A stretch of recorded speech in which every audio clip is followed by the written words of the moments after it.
Yes, it is. Corey, hey, this is Rob Williams with Mama's Fallen Angels. How you doing? How's it going? Pretty good, pretty good. We had a short interview set up through Kevin today.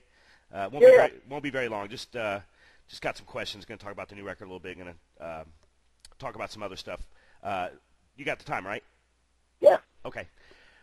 Just want to give my little blurb that I give.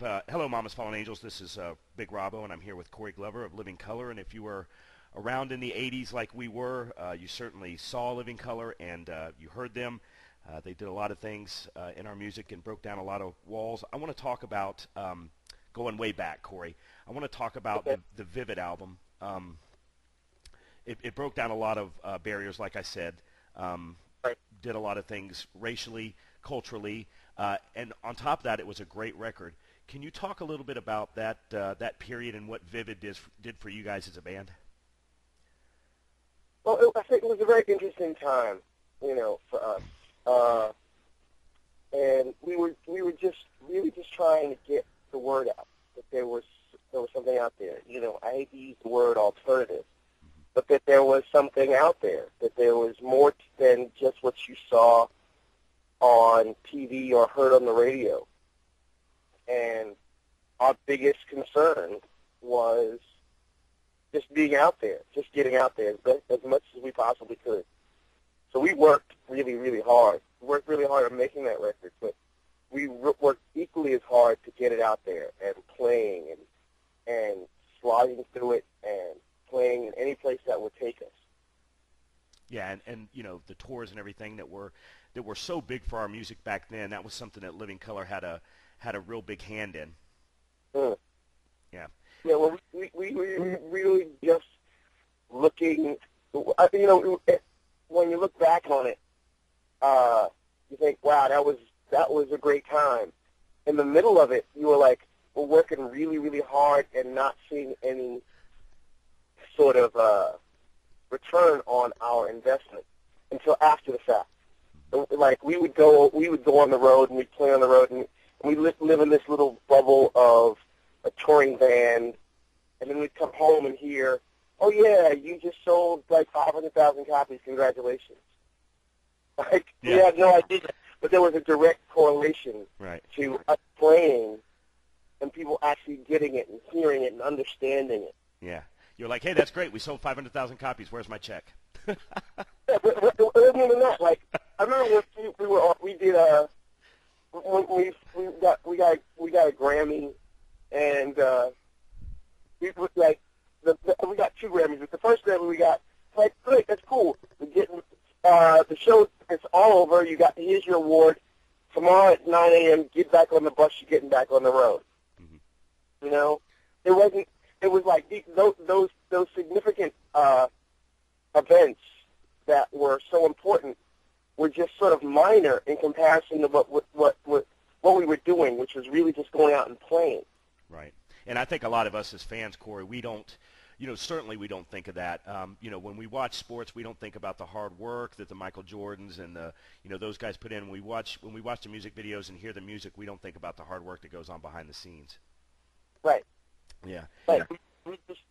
But there was a lot of work. It was a lot of work. And, there's sometimes when I think, I wish I could go back to those days because that was the fun. That was when it was fun. Right. There was, we're attempting at doing that right now, just sort of like reestablishing ourselves, particularly here in North America, reestablishing our relationship with our audiences from America, and really trying to make real sort of like lasting impressions again. Like it's a constant sort of thing. Yeah. We talk about that scene back then, Corey, trying to bring it up to speed the way music is done now, the way that media is done now. As far as I'm concerned, in doing the research for this interview to talk to you today, Corey, you guys can absolutely retire. You don't have to put out any more records. You don't have to do any more tours because you have your song on Guitar Hero 3 and on Grand Theft Auto. I was going to ask, do you guys play those games? I mean, does Vernon get on Guitar Hero and see if he can play Cult Personality?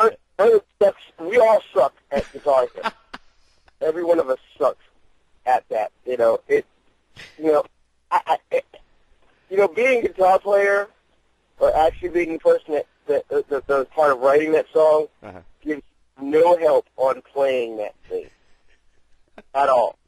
Now, Grand Theft Auto, that's a whole other thing. All you're doing is killing and maiming things. So right.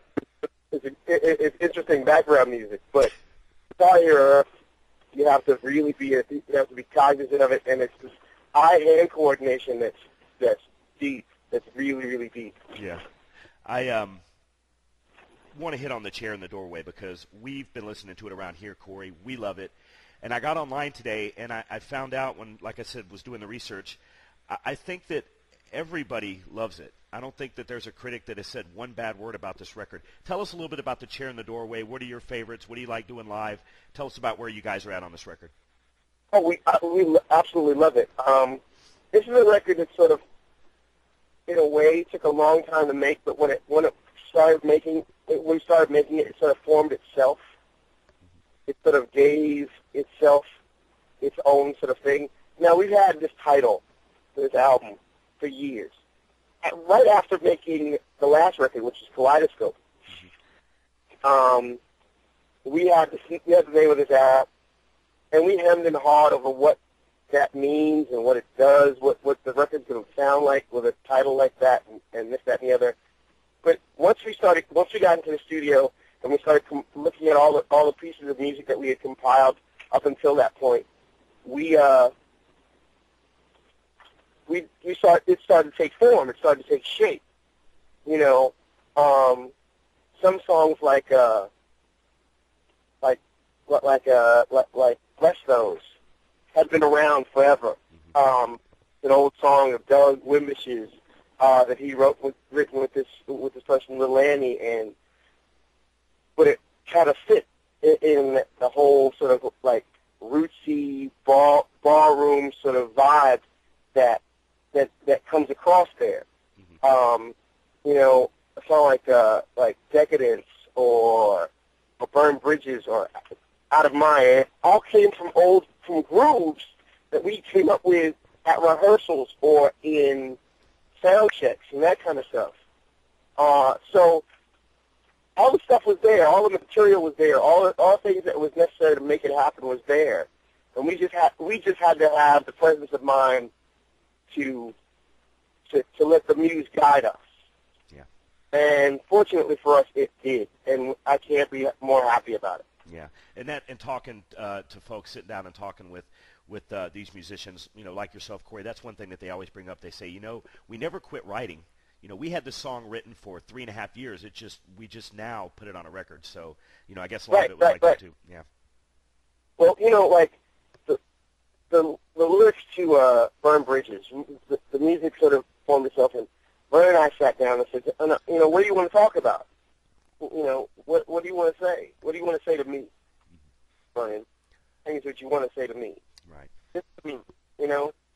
And he had this lyric that he had since the band broke up in the 90s that he was stuck on, and that he wanted and didn't know what to do with it. And it's the first line of Burn Bridges. I tossed my keys in the river, now I can't go home again. Like, okay, where can that go? And then we started working, and that sort of feeling came back where like we're working